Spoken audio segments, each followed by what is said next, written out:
Coming to you from Orange County, California, this is the Jug Life Podcast with Max Aita and Chad Wesley Smith.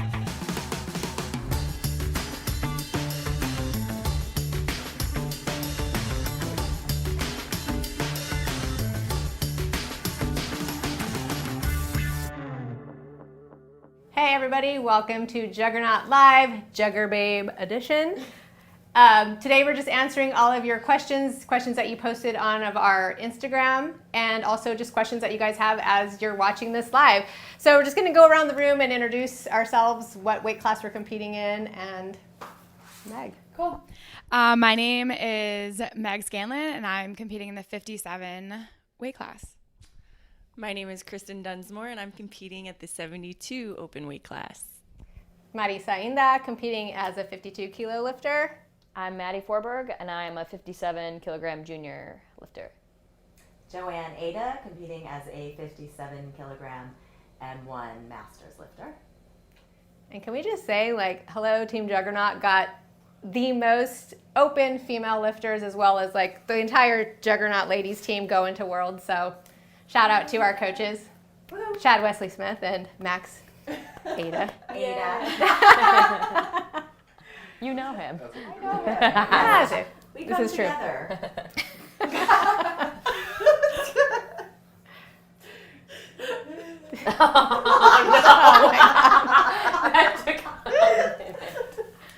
I'm surprised Chris got that one so fast. She didn't get it. She's just laughing. I got it. She's just happy to be here. She was laughing about something 5 minutes ago. Arm in arm, hand in hand. That's what I meant. However you get it done. All right, let's maybe just kind of continue that introduction part of things so people can get to know you a little bit better. Where you live, where you train, and maybe what got you into powerlifting. Cool. All right. So I live outside of Boston, and I train currently in my garage, which is great. And I got into powerlifting when there wasn't one specific instance, but I got into powerlifting because I got hurt running. And it made sense. Yeah. So I live currently in San Diego. I train out of a Convoy Strength, that is Amber Abway's gym.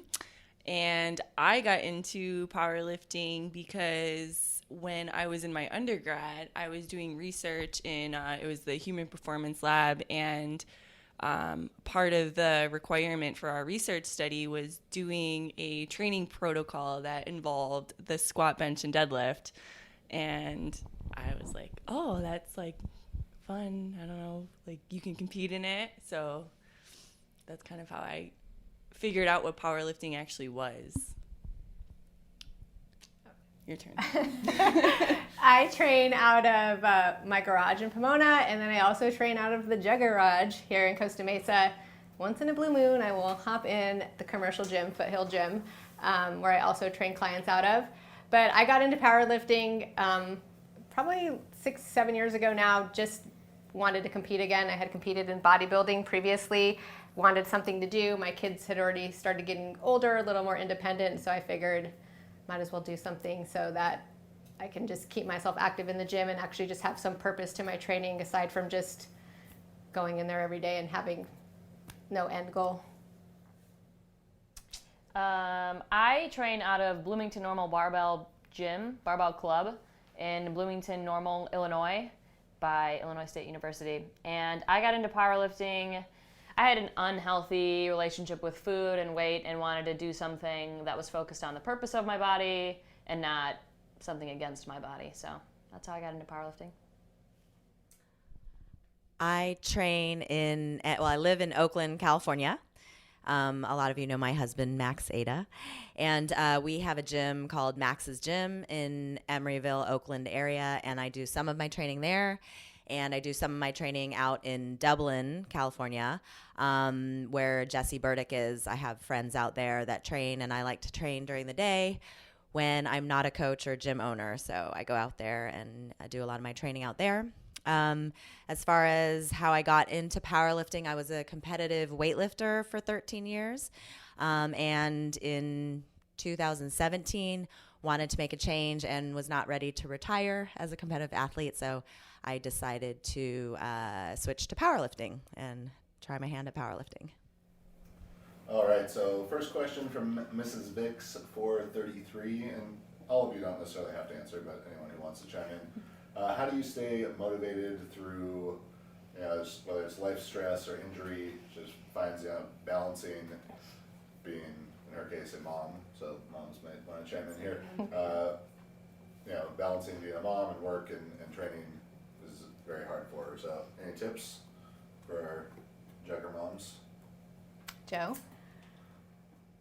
Let's see. So staying motivated. I enjoy training. I really enjoy the process of training. So when I do have a lot of life stress, it is something that I get to go do for myself. So even though it is hard to find time, it's important to me because otherwise I'll overextend myself and spend too much time on my family, my house, the gym, my kid. And so I just remember that that's my time. So that helps a lot. Yeah, the gym for me has always just been a place that de-stresses me. So even if I'm having a really stressful day, gym has always been the place that helps take that away and alleviate that. And just everyone goes through stresses. I've gone through divorce, separations, and having to move different households, and those are like big life changes that cause a ton of stress. But the one constant that is always there is the gym. Weights don't change. Weights don't care about your life stresses. It's always the same. So I really feel like that constant actually helps de-stress your life because it doesn't change. It's not changing. And then as my kids have gotten older, it's just been fun to actually bring them into the gym and actually share that experience with them and just watch my daughter train, have fun with it. It's a great bonding time for us, and hopefully she will incorporate that into her life. So as she gets older, when things hit her in the face, which it will, she can always know that she can go to the gym, and that's going to help really just take her life in like a better direction. And then there was a question sort of similar to this, more directed for you, Maddy, about balancing school and training. I get that question a lot. I think it's really important to work on your time management skills, and like each semester I look at how much time I need to spend in classes and really create a schedule that's optimal and reasonable. So whether I need to go to the gym at 6 o'clock in the morning before clinicals or afterwards at night, it's just having to keep that energy when you actually go into the gym and walk in there, like you guys said, to remember that it's something that you're doing for yourself. And I think it's really important to find something outside of your career or job that challenges you and motivates you. So if you can find time during the day, which you certainly can in college, even though it's very stressful and hard to do, but if you get your schedule with your classes and responsibilities from the get-go, sit down and look like, okay, I can pencil this time in then. All right, so Barbell Vitality here on the live stream asks, how many hours per week are you guys dedicating to training? So maybe just sort of give what an overview of your training week looks like right now, since I think everyone's quite a bit different. So right now I have 5 days that I lift, and it's a combination of weightlifting and powerlifting. I have 2 days that take me a lot longer, and it's probably like 2.5 and 3 hours. And then the other 3 days are usually like 90 minutes or so. Well, mine actually changed recently. So we dropped the frequency to about 4 days. And I usually spend, I would say, about 2 hours in the gym. Normally before that, I could probably get done. Like whenever me and Marisa would train together, it would be like 45 minutes. We'd go through we would go through like a peaking block. Yeah, you're so fast. Yeah, but I would end up finishing around because she was so fast, and you and I always like train together. So I ended up dropping my 2 hours down to about hour 20 minutes maybe. I'm also on a 4-day split. It's the old lady program. 30 is not the new 20, it's the new 80. But mine go fairly quickly. I think the longest it takes me is maybe like an hour, 20 minutes, but it's pretty fast. I train 6 days a week, and I also work at the gym that I'm at, and I'm there at least from like 6:30 to 9 o'clock. So I take long rest periods. I try to cut them down as much as possible, but I'm training for probably about 2.5 hours, 2 hours. Were we going too fast for you today? You were going so fast that like the first set, I was like sitting there like, I need to fucking get a hold of this. Sorry. Tighten it up. And I train 4 days a week right now, and I think everybody knows I'm the slowest. I'm also the oldest. But my warm-up is probably longer than Marisa's whole workout. So I think I'd say 2 or 3 days a week is probably about 2.5 hours for me to get through training. And the other days, maybe 90 minutes to, 2 hours. Well, 50% of that's the warm-up. Yes. About 50% of that is the warm-up. Are your bench days as long, like with your warm up? No, bench is much quicker. Thanks to That's Marisa. Yeah. He shamed her. Shaming 60 works. kilos now. Hey, Marisa, since you've attended the record amount of Oh, Juggernaut God. seminars, The pressure is on. You could briefly explain why Maddy is training 6 days a week and some of you are only doing 4 days. Because Maddy, her training age and her age is actually a lot younger than the rest of us, so she can handle more volume, more frequency. But then it's us older ladies and our pretend old friend here. I was training 6 days a week up until about a You turned 30? month. I'm not 30 yet. I have like 4 months. Mm-hmm. 4 months. So I'm not 30. Yeah, so I recently dropped down to 4 days a week, mostly because I've been dealing with some glute stuff and so some butt stuff. Butt stuff. So, so we decided to drop the frequency in hopes that it would help in pain management. There's just a bunch of comments that popped through offering therapy for your butt stuff. I also volunteer.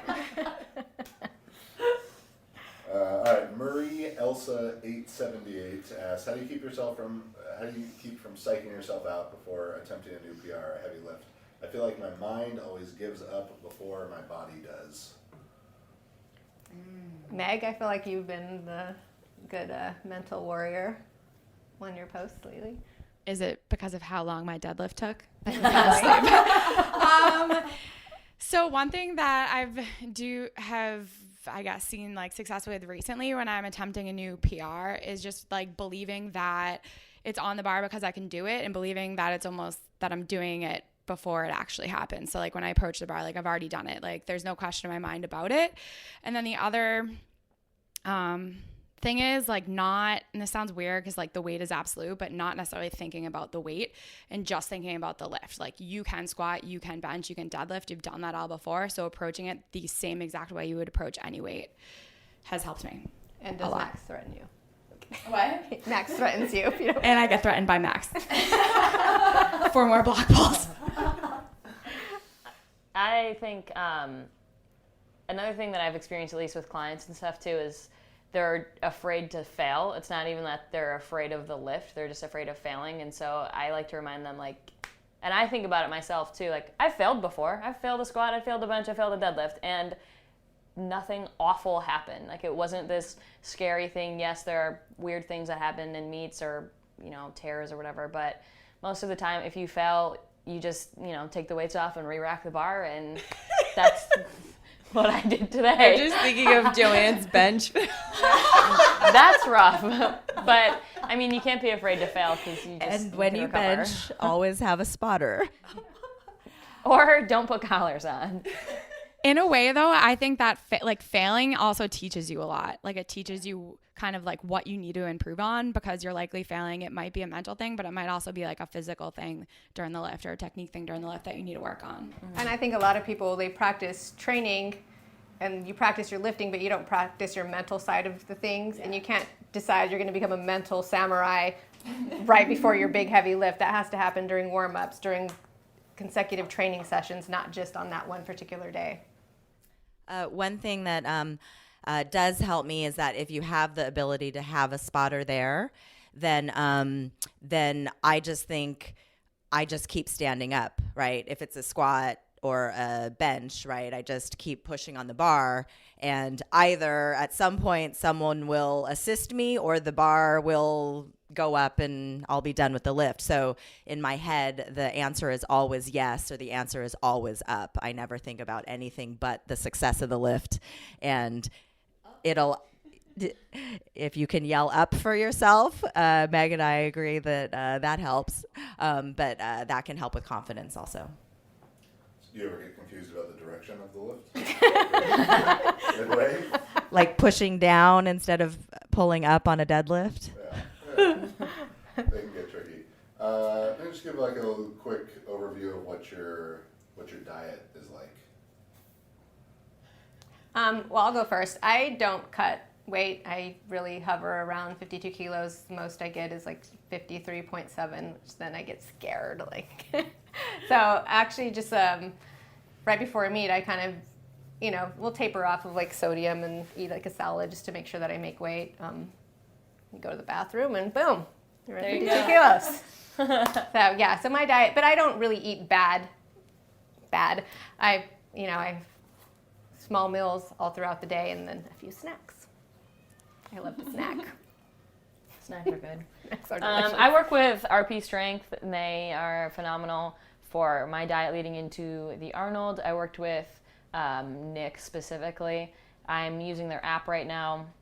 Not just a plug, I think it's really great, and they line everything up for you about when you're supposed to do it, when you're what time you're supposed to eat in relation to your training, and that's something I really need because as someone that is just busy or preoccupied, I'd forget to eat if not for a set schedule of when I need to eat. I also generally follow RP templates. Nick also started me off and helped me out a couple years ago when I switched to powerlifting. And I generally have more trouble keeping weight on, so I'm either doing a base or massing. And even if I'm not following a template, that's generally how I like to eat. So lean proteins, lots of vegetables, generally low fat, and lots of carbs around training. Okay. I don't know. So I do cut into 57 weight class. So I usually start cutting down 8 weeks out. I'll start to and that's really when I start to track. I do use macros. But when I am cutting, I'm more concerned about what's making up my macros than anything else. Ironically, since I'm a little bit stricter, it might not be as fun to eat per se, because you're not eating whatever you want, but I usually feel better in training just because I'm also eating more nutritious foods, and I'm much better about my nutrient timing and things like that because I am dieting, but I still want to be able to recover well. So mine's a little bit different because I'm probably the only one here who's underweight for their weight class. So this is the first year that I've actually actively trying to gain weight to fill out the weight class. So my diet is probably very different than it was from a year ago. And I'm still I still track. I still do the same thing. I follow the RP, their massing. I'm not too anal about weighing my foods and things like I used to be. But I still track pretty closely. To the person who's commented on 4 different posts now, there's not going to be any discussion or demonstrations of piggyback rides. We're just nothing weirdo.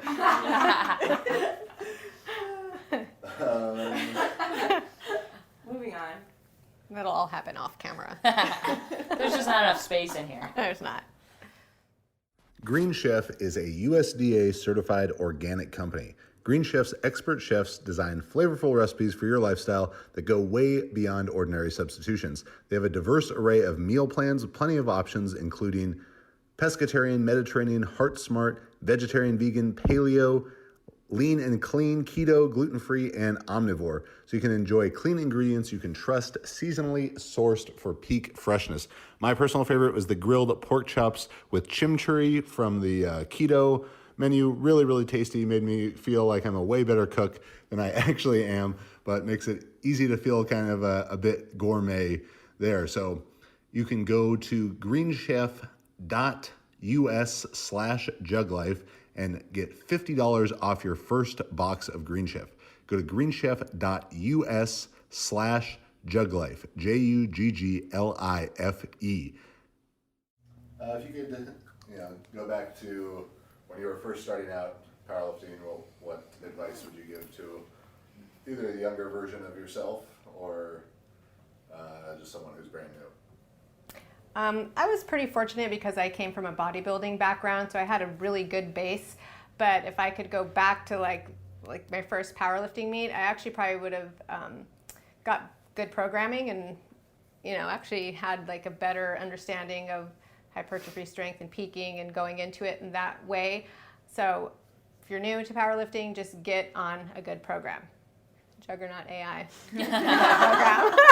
None of you even plugged your RP codes. I wanted to, but there's like 6 of us. So. Yeah. Well, that'd be maybe that'd be a piggyback relay race to decide who's RP codes. Ice. We'll do the ice. Indian like Okay. this. Okay. Right Yeah. Beginner advice. I agree that it's important to, if you have the means or someone that's knowledgeable about powerlifting, to have, get some advice from them and to just start off creating good habits from the get-go. Otherwise, I think there's a lot of information out there on the internet that you can find to learn a lot, and just to be a sponge and soak up as much information as you can. I think it's important to remember just to not, don't try to rush the process, take things as they come. You're going to get a lot stronger when you first start, but you will continue, if you are, again, if you can get a coach or if you can get good programming, that's going to be very helpful for you as you get going. And, don't try to do everything at once. Take it one step at a time. I also think that at the same time that you want to be smart about not rushing the process, sometimes I see people who take too long before they do a competition. They think they need to be ready or they need to be at a certain number. And I think it's important to feel confident and understand the rules of the competition. But I also think it's important to sign yourself up for a meet where you don't have big expectations, or you're not trying to qualify for Raw Nationals or something like that, to go get experience on the platform. Don't cut weight at your first competition. Just weigh whatever you weigh. Take really smart attempts and just get the experience of hopefully going 9 for 9 and having your first meet. And then you can kind of gauge where you want to go from there and work on improving upon those numbers. I was also thinking about that. There was the woman who had asked about staying motivated. And for me, it helps me to stay motivated when I know there's a competition, even if it's far out, because you don't feel great every day when you wake up. Sometimes you feel really crappy and you don't want to go in the gym. But when I know what my goal is, it's easy for me to do the hard work or the boring stuff, because I know it's going to get me to that goal. I have another tidbit on that, just piggybacking off of that. Definitely don't wait for a certain total to do your first meet, but also go to a meet and watch them. I was very fortunate because my first coach ever had been powerlifting since he was like 14, and I'd probably gone to 5 powerlifting meets before I even started powerlifting, and just kind of immersed myself in that community locally. And that was really cool to see. So just going to watch how it's done before doing your first meet is helpful too. Well, speaking of first meets, or at least first big meets, first nationals, maybe you guys have any? There's probably a lot of people who see you guys lifting and think they've probably just always been the best, and it's always come easy, and everything's always gone perfect. But I know that that's not the case. Nope. So, any stories that come to mind for anyone? First nationals is where I met Joe and Max. And Joe walked in big old boots and a little tiny plaid skirt, just looking fly. That's the punk rock Sailor Punk Moon. rock Sailor Moon. And we both bombed out on squats. Oh yeah, that's why I was making the joke about knowing the rules. But I mean, people always get so worked up, if you bomb out, that's the worst thing ever. It's it happens. It's not really that big of a deal. And now she's on her 2nd world team, and I'm on my 5th world team. So I mean, Too many occasions. yeah. It wasn't a big meet, but my first meet, I almost bombed out on squats because I jumped every command. So. Was that at in Connecticut at Gleason's? No, it was at like a Massard Island state meet, yeah. My first meet, I kind of did the same thing with the squat where I missed the re-rack command. Mm-hmm. I mean, it was like a small meet, so the guy was just like, hey, like for next time, just make sure you wait. This was like way back. So when my first meet was back in 2014, there was actually, I think, 3 girls at the entire meet who were competing. So I think it was a little bit more lenient then. And then my first nationals, which was actually the second meet ever, I didn't have a coach or a handler. Like, people are like, who's your coach? And I'm like, what? Like, the coach? A handler? What is that? And so I think there is she doesn't train anymore, but one of the other girls' coaches handled me at the meet because I didn't have one.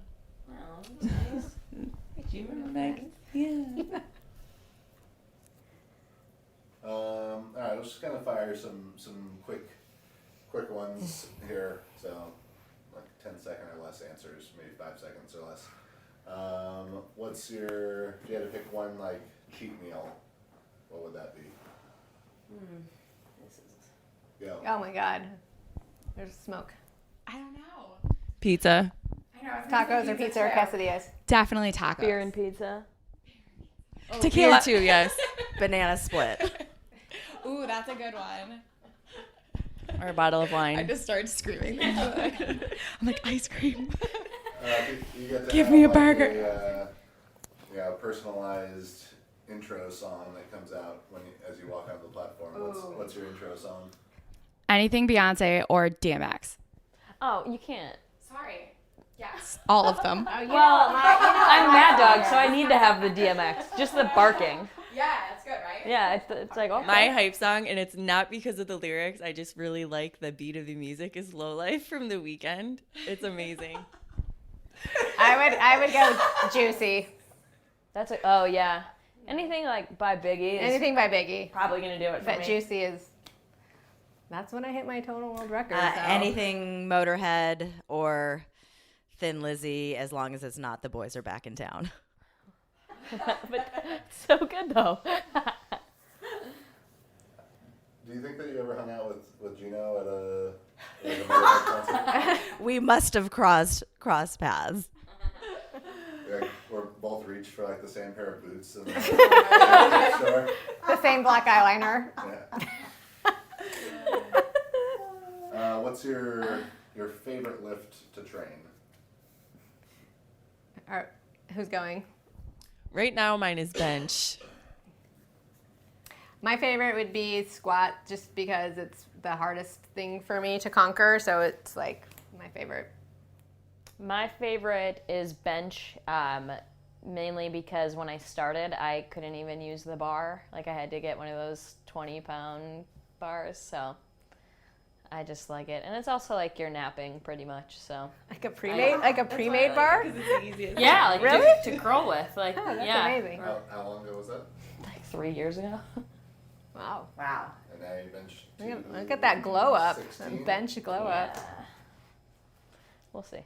Normally, I would say deadlift. Deadlift's my best lift, I think. But with my current injury, I've been challenged with training deadlift, so it's few and far between right now. But yeah, I'd say deadlift. Right now for me, it is deadlift, which is weird. Probably not going to last forever, but right now it's deadlift. And also cleaning. Without the jerk. Oh, I was like, Scratch that other part. What sport did you do before powerlifting? What sports did I not make it in? Let's see. When I was growing up, I did gymnastics, and then I played soccer in college, and then I ran marathons and did Ironmans.